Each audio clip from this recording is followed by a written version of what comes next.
जय जगन्नाथ पिला माने थंबनेल देखिकी बुझी पारुथुबो कौन टॉपिक आज रहिबो कन्फ्यूज्ड आफ्टर 10 माने दशम परे पिला माने विशेष करी मु भी जतरे दशम पास करथिली कन्फ्यूज बहुत थिली कौन नेबी जे साइंस नेबी कि आर्ट्स नेबी कि कॉमर्स नेबी कोउटा बेस्ट हबो मो पाए बहुत कन्फ्यूज थिली केही मो पाखरे गाइडेंस पाए नथिला बापा माँ ଯଦି ବା ସବୁ ପଢ଼ାପଢ଼ି ଥିଲେ କିନ୍ତୁ ସେମାନଙ୍କର ବି ଏତେ ଆଇଡ଼ିଆ ନଥିଲା କୋଉଟା ବେଷ୍ଟ ହବ ତଥାପି ସାଙ୍ଗସାଥି ମେଳରେ ମୁଁ ଜାଣିଲି ଯେ ସାଇନ୍ସଟା ନେବା ସାଇନ୍ସରେ ଭଲ କ୍ୟାରିୟର ରହୁଛି ଏହା ଭାବିକି ସାଇନ୍ସ ନେଇଥିଲି ଏବଂ ଆଜି ମୁଁ ଗୋଟେ ସାଇନ୍ସ ଟିଚର ହେଇ ତମକୁ ଗାଇଡ଼ କରିବି ଯେ କୋଉଟା ବେଷ୍ଟ ହବ ତମେ ଯେମିତି ତମ କ୍ୟାରିୟର ଅପସନରେ ଫେଲ୍ ହବନି ତେଣୁ ଷ୍ଟାର୍ଟ କରିବା ପିଲାମାନେ ଦେଖ ଦଶମ ପରେ ପିଲେ ତିନୋଟି ତମର କ୍ୟାରିୟରରେ ରହୁଛି ଅପସନ୍ ଗୋଟେ ହେଉଛି ସାଇନ୍ସ ଗୋଟେ ହେଉଛି କମର୍ସ ଆଉ ଗୋଟେ ହେଉଛି ଆର୍ଟ୍ସ ଆମେ ଦଶମ ପର୍ଯ୍ୟନ୍ତ ଯେତେବେଳେ ପଢ଼ୁଥିଲେ ସେତେବେଳେ ପିଲେ ବିଜ୍ଞାନ କହିଲେ ଆମେ ଦୁଇଟା ଜାଣିଥିଲୁ ଗୋଟେ ହେଉଛି ଭୌତିକ ବିଜ୍ଞାନ ଆଉ ଗୋଟେ ଜୀବ ବିଜ୍ଞାନ ଯାଇଥାଉ ଯେଉଁଟାକୁ ଆମେ ସାଇନ୍ସ ବା ଜେନେରାଲ ସାଇନ୍ସ କହୁଥିଲେ କିନ୍ତୁ ପ୍ଲସ୍ ଟୁ ବେଳକୁ କେବଳ ସାଇନ୍ସଟାକୁ ଡିଭାଇଡ୍ ହେଉଛି କ'ଣ ନା ତାକୁ ଆମେ ଫିଜିକ୍ସ କେମିଷ୍ଟ୍ରି ବାୟୋଲୋଜି ତିନିଟା ପାର୍ଟରେ ଭାଗ କରୁଛୁ ଗୋଟେ ହେଉଛି ପଦାର୍ଥ ବିଜ୍ଞାନ ଗୋଟେ ହେଉଛି ରାସାୟନିକ ବିଜ୍ଞାନ ଆଉ ଗୋଟେ ହେଉଛି ଜୀବ ବିଜ୍ଞାନ ଯେଉଁ ଭୌତିକ ବିଜ୍ଞାନ ଥିଲା ତାକୁ ଦୁଇଟି ଭାଗରେ ଭାଗ କରାଯାଇଛି ପଦାର୍ଥ ବିଜ୍ଞାନ ଏବଂ ରାସାୟନିକ ବିଜ୍ଞାନ ଜୀବ ବିଜ୍ଞାନଟା ପୁଣି ଦୁଇ ଭାଗରେ ବିଭକ୍ତ ହେଇଛି କ'ଣ ନା ନା ବାୟୋଲୋଜିକୁ ଦୁଇଟା କରାଯାଇଛି ଗୋଟେ ହେଉଛି ନା ବୋଟାନି ଜୁଲୋଜି ବୋଟାନି କହିଲେ ଆମେ ଜାଣିବା ଉଦ୍ଭିଦ ଉପରେ ପଢ଼ାଯାଉଥିବା ପାଠ ଜୁଲୋଜି କହିଲେ ପ୍ରାଣୀ ଉପରେ ପଢ଼ାଯାଉଥିବା ପାଠ ଏତିକି ରହିଲା ସାଇନ୍ସରେ ତାକୁ ନେଇକି ସାଇନ୍ସ କରାଗଲା ଏବଂ ରେଷ୍ଟ ଯେଉଁ ମ୍ୟାଥମେଟିକ୍ସଟା ରହିଲା ମ୍ୟାଥମେଟିକ୍ସକୁ ଫର୍ଦର ଡିଭାଇଡ୍ ହେଲା କେଉଁଥିରେ କମର୍ସରେ କ'ଣ ନା ତାକୁ ଏକାଉଣ୍ଟସ୍ ତାପରେ ତୁମର ଟ୍ରାଇଗୋନୋମେଟ୍ରି ତୁମର ସେଥିରେ ଆଉ କ'ଣ ରହୁଛି ଫାଇନାନ୍ସ ଏସବୁକୁ ନେଇକି କ'ଣ କଲା ସେ କମର୍ସରେ କରାହେଲା ଆର୍ଟ୍ସରେ ରହିଲା ଯେଉଁଟାକି ତୁମର କଳା ବୋଲି କହୁଛ ଆର୍ଟ୍ସରେ କ'ଣ ରହୁଛି ନା history geography economics political science ଏଇସବୁ ରହୁଛି ତୁମର ଆର୍ଟ୍ସରେ ତେଣୁ ତମେ ଏଇଥିରୁ ହିଁ ତମେ ଷ୍ଟାର୍ଟ କରିବ କ'ଣ ନା ତମେ କେଉଁଟା ଚୁଜ୍ କରିବ ତମର କେଉଁଟା ବେଷ୍ଟ ହେଉଥାଏ ତମେ ପ୍ରଥମେ ସାଇନ୍ସରେ ତମେ ଯଦି ଦେଖୁଥିବ ସାଇନ୍ସ ବହି ପଢ଼ୁଛ ସାଇନ୍ସରେ ତମର ଭଲ ହେଉଥିବ ଯଦି ଭଲ ବୁଝିପାରୁଛ ଜାଣିପାରୁଛ ତାହେଲେ ତୁମେ ସାଇନ୍ସ କ୍ୟାରିୟରରେ ଯାଅ ନେକ୍ସଟ ଯଦି ତୁମେ ମ୍ୟାଥମେଟିକାଲି ତୁମର ବହୁତ ଭଲ ହେଉଛି ଏକାଉଣ୍ଟସ୍ ଭଲ ହେଉଛି ପ୍ରାକ୍ଟିସ୍ ତୁମକୁ ମଜା ଲାଗୁଛି ମ୍ୟାଥମେଟିକ୍ସ କରିବାକୁ ତାହେଲେ ତୁମେ କମର୍ସରେ ଯାଅ ଆଉ ଯଦି ଏ ଦୁଇଟା ବ୍ୟତୀତ ତୁମକୁ ଯଦି ଲାଗୁଛି ତୁମେ ହେଉଛ ହିଷ୍ଟ୍ରି ତୁମକୁ ପଢ଼ିବାକୁ ଭଲ ଲାଗୁଛି ମନେ ରଖିପାରୁଛ ଇଂଲିଶ ପଢ଼ିବାକୁ ଭଲ ଲାଗୁଛି ଲିଟରେଚର ସବଜେକ୍ଟ ପଢ଼ିବାକୁ ଭଲ ଲାଗୁଛି ତାହେଲେ ତୁମେ କ'ଣ କରିବ ନା ଆର୍ଟ୍ସରେ ଯାଅ ତିନିଟା ଅପସନ୍ ରହିଲା ପୁଣି ଥରେ ରିପିଟ୍ କରୁଛି ପିଲାମାନେ ସାଇନ୍ସ କମର୍ସ ଆର୍ଟ୍ସ ବିଜ୍ଞାନ ବାଣିଜ୍ୟ ଏବଂ କଳା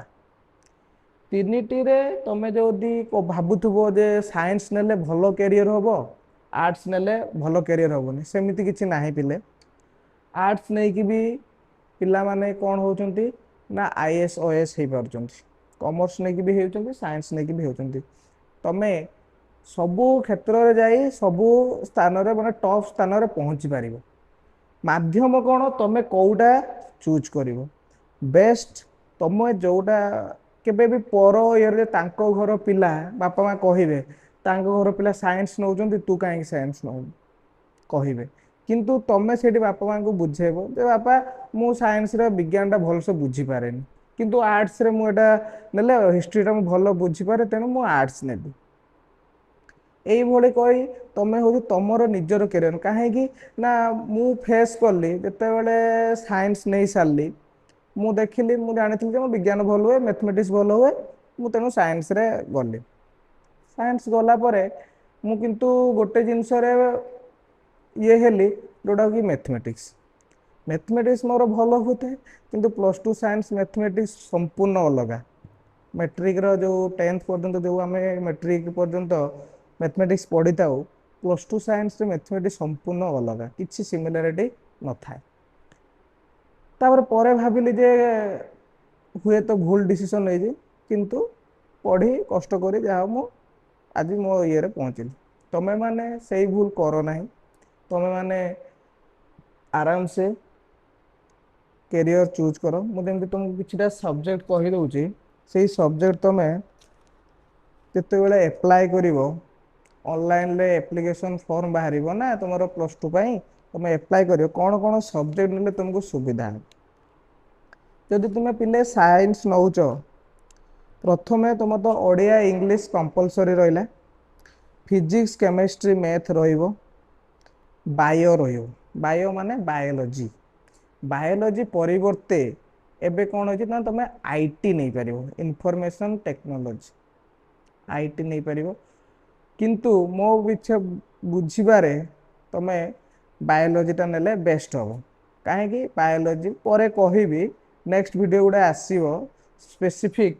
ସାଇନ୍ସ ଉପରେ କ'ଣ ନେଲେ ତୁମର କ୍ୟାରିୟର କ'ଣ ହେବ କେଉଁ ଫିଲ୍ଡରେ ଯାଇପାରିବ କମର୍ସ ଉପରେ ନେଲେ କ'ଣ ହେଇପାରିବ ଆର୍ଟ୍ସ ଉପରେ ନେଲେ କ'ଣ ହେଇପାରିବ ପୁରା ଡିଟେଲ୍ସରେ ଆଉ ଗୋଟେ ସିରିଜ୍ ଭିଡ଼ିଓ ଆସିବ ତେଣୁ ଏଟା ଖାଲି ଓଭରଅଲ୍ ମୁଁ କହିଦେଉଛି ଯେ ତୁମେ ଆଫ୍ଟର 10th କ'ଣ ନେବ ତୁମ ପାଇଁ ସୁବିଧା ଆର୍ଟ୍ସ ପାଇଁ ତୁମେ ହିଷ୍ଟ୍ରି ନେଲ ଓଡ଼ିଆ ଇଂଲିଶ କମ୍ପଲସରି ହିଷ୍ଟ୍ରି ନେଲ ପଲିଟିକାଲ ସାଇନ୍ସ ନେଇପାରିବ ଜୋଗ୍ରାଫି ନେଇପାରିବ ଇକୋନୋମିକ୍ସ ନେଇପାରିବ ସୋସିଓଲୋଜି ନେଇପାରିବ ସାଇକୋଲୋଜି ନେଇପାରିବ ଲିଟରେଚର ସବଜେକ୍ଟ ନେଇପାରିବ କମର୍ସ ପାଇଁ କ'ଣ ନେବ ନା accountancy business economic English mathematics ଏଇସବୁ ତୁମେ କମର୍ସ ପାଇଁ ନେଇପାରିବ କିନ୍ତୁ ପିଲେ ମନେ ରଖିବ ତୁମର ଯେଉଁ ସବଜେକ୍ଟ ଯାହାର ମ୍ୟାଥମେଟିକ୍ସ ପୁରା ପରଫେକ୍ଟ ହେଉଛି ସିଏ ନେବ କମର୍ସ ଯାହାର ମ୍ୟାଥମେଟିକ୍ସ ବି ଭଲ ହେଉଛି ସାଇନ୍ସ ବି ଭଲ ହେଉଛି